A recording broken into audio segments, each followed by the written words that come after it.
so tonight, first off, for those of you who do not know me, my name is Candace Spears. I am the host in this community. I am a life and business coach. I am a serial entrepreneur, a real estate investor, and my biggest thing is helping women take ownership of their time, their talent, their identity, period.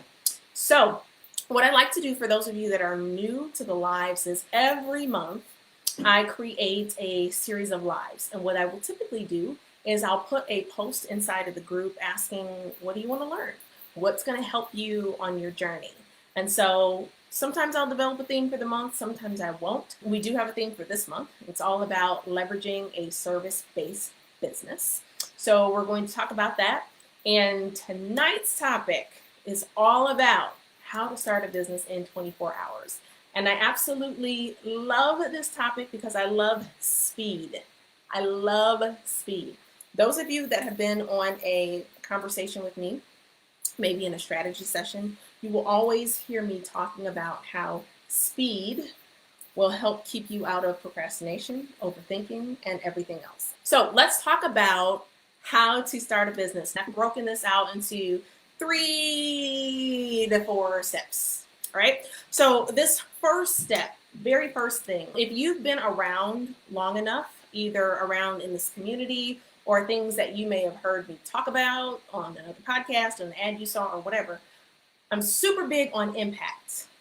So the first thing that you need to do is get into alignment. So when I say alignment, you can think of this in terms of your purpose, your passion, the things that excite you, whatever it is, but to be rooted in doing something that's aligned with the impact that you want to make in the world. That is how we ensure that you have the fulfillment that you want. Last week, I talked about consistency and commitment, so you can go back and look at that live. But you want to be building a business from a fulfilling place, because business building isn't always peaches and roses or rainbows and roses or whatever the analogy is. So you want to be rooted in fulfillment for sure. All right. Now, if you're thinking, that's great, I understand that, I get it, but I've been having a hard time just trying to figure out, what is that impact I want to make? What is that thing I should be doing? What is that purpose? What is that? How do I figure that out? Here's a couple of things that you can just think about. So if you don't have a pen and paper with you, always have a pen and paper with you on my lives, because I will always give you something. First thing is this.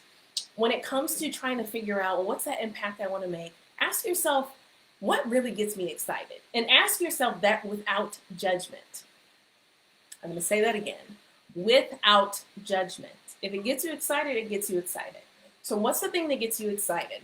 Another thing to think about is, what's something that I would talk about just endlessly, that I could just sit around and talk about all day if you let me, all right? A third thing that you can think about is, if you've been in a heated debate, let's call it, if you've been in a heated debate recently, try to think about what that debate was about and what got you so riled up and why were you so intense on sharing your side of the story or your perspective or that type of thing. In any of those questions, you are likely to find that there is something in there that you truly connect with deep down, and that's likely to be the thing that shows up as your impact. Now, the next step I'm going to get to is going to be the bridge between impact and actually having something that you can monetize. So we'll get to that in just a second.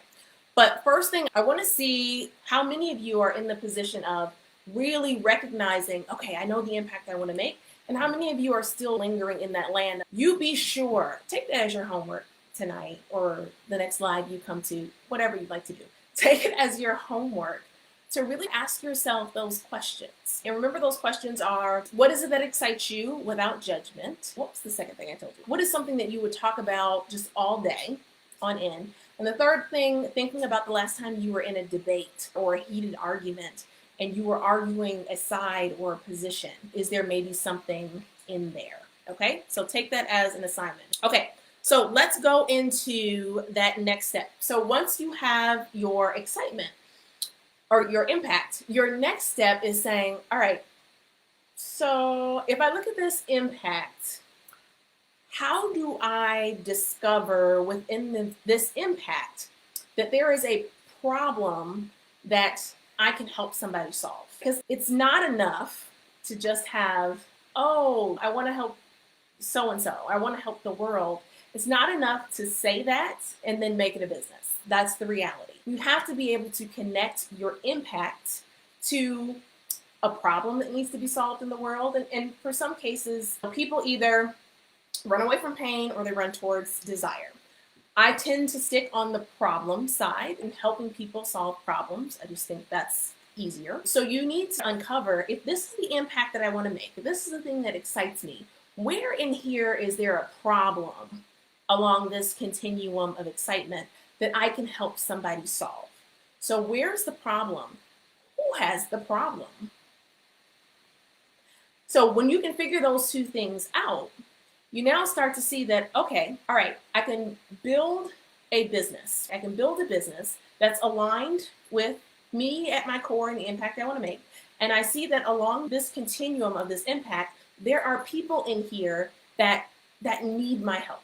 There's a problem that I need to help them solve. So when you can identify the problem and you're the person that can provide the solution, now you're ready to rock. Okay, I'm going to share with you an example from my perspective. So I'm super huge on ownership, super big on ownership. Own your time, your talent, your identity, own your legacy, own your everything, just own it. And so knowing that that's my continuum, ownership and entrepreneurship, it's my thing. So knowing that is my continuum, when I look at problems that need to be solved, right, I look at, well, places that I've been, right? I know what it's like to be in corporate and want to take ownership of my time, my talent, my identity. And so, therefore, the Business Accelerator exists. Ownership is my thing. Entrepreneurship is my thing. And by the way, especially for those of you that are multi-passionate, it's important that you at least pick one thing to start.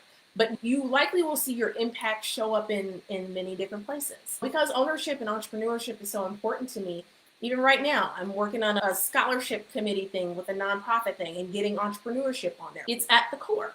So in that continuum, there are many different facets, but when you're talking about your business, you want to find a problem that you can solve. So you start with your impact, then you're going to boil into what's that problem that you can solve on the continuum. Now, step 3, last 2 steps here, and these are fairly straightforward. So once you have the problem, that you can solve it, but solve it with a service. Why do I say solve it with a service? Now, those examples that Elena and Lakeisha have, they fall into the service space, right? They're coaching.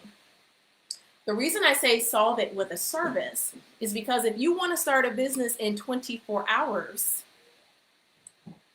you can be as resourceful as possible, but your best resource is going to be you. If I want to start in 24 hours, I know my impact, I figured out a problem I can solve, and in the case of them, okay, so I can go and be a coach tomorrow, right? The idea that they have for coaching or for relationship coaching is probably born, actually I happen to know for these two, is it's born out of something that they have done. They've either helped other people in their lives, they probably got people that are knocking on their doors, please help me, maybe waiting on them, that type of thing. And so the fastest way to start is not by saying, okay, let me go and let me design a new product, let me go find some suppliers, let me go raise a massive amount of capital before I can get started. All those things, while they are viable business models, because they are, if you want to get started quickly, your fastest path is to rely on what's completely in your control. And that is you, and you with the service. Now, when I say that's a starting place, right? Because that's, if you want to grow a large company, it's not always going to be you. But that is a starting place if you want to start and get moving. Okay? Is that making sense? Got it. And Natasha, I see you. So healthcare administration, and currently your profession is a nurse. So many opportunities for you from a medical perspective, whether you are private practicing things, whether you are consulting with other hospitals on, I don't know how far your healthcare administration goes, but there's so many different facets that you can take from a service perspective that, again, literally, although you're currently in this field, so sometimes you got to be careful about, what's the word I'm looking for, conflicts of interest and that type of thing. But if that's what your impact is in that healthcare space and seeing people live their healthy lives or get the best care possible and that type of thing, you are well positioned to come up with a service that you can utilize in the next 24 hours and say, okay, here I am. I'm ready to start. Let me figure out who I'm targeting and go. Okay. Now, the last step. And again, by the way, if you are watching on the replay when it comes out, be sure to hashtag replay so that we know that you're out there. So the last step, and this is the simple, because we're talking about starting a business within 24 hours. So far, we've figured out that, okay, we're going to start with a service and it's going to be aligned with the impact that you want to make in the world. Okay. Now, this last step is you need to get some people in the door, right? You need to get some clients. And there are lots of different ways to get clients. Now, we're talking about you getting clients or getting up and running in the next 24 hours. So fast. And so one of the ways that you can quickly do that is by leveraging your friends and family. And the way you leverage them, and I don't mean, okay, we're going to call on them to be a client, but leverage them as part of your marketing. So often, friends and family want to support you and see you do well. So one of the ways that they can do that is by you being intentional and saying, hey, so this is what I'm doing. I'm doing this thing. I'm helping so-and-so people do XYZ thing. If you know of some folks that fit the type of person that I'm looking for, the type of client that I'm looking for, please let me know about it. Hey, would you like to make me an introduction? I would love, that would help me so much. Better yet, hey, because I'm doing all this stuff, I'm going to be communicating about what I'm doing with my business and how it's going. I would love to keep you in the loop. You want to join onto my email list? I cannot tell you how valuable it is for you to start embodying and living in this business that you want to have. That's part of your getting it up quickly, is not whispering about it. And it's people knowing, because people know people who know people who know people who could potentially be your client. And so they never know until you open your mouth and you have the belief and you step forward. Okay? So tell me, if this was valuable to you, just drop value in the chat. If you found it valuable, just drop value in the chat. Like I said, so I know that I didn't waste my time. I'm wasting my time with you guys. But drop value in the chat if you did find it valuable. And now, again, your go forward. So as you think about, those of you especially who are not clear about what impact am I making and how might I change that into a service, take some of those questions that I gave you at the beginning and really think on those and use those as your homework. And there are some of you, at least one of you right now, that's currently in the accelerator, that's on this live right now. But if you are saying, okay, I figured this out, or I can't figure this out, or I don't want to figure this out alone, as always, reach out, DM anytime. Okay, so Chanel, value, Natasha, value, Elena, value. I love it, I love it, I love it, I love it, I love it. All right, so awesome. As I always say to you ladies too, utilize this community. So there are 778, I think, as I last looked, corporate women in this community. Leverage that. Talk to each other. Throw a post out about what's going on with you, what you're nervous about, what you're looking forward to, whatever it is. I guarantee you there are other people in this community that share the exact same thing. And not only guarantee is the highest you can go. I know it for sure. So, and Lakeisha, value, awesome. So that's all I have for you all today. I hope you have an amazing rest of your evening, rest of your week, and talk to you again soon. See you later.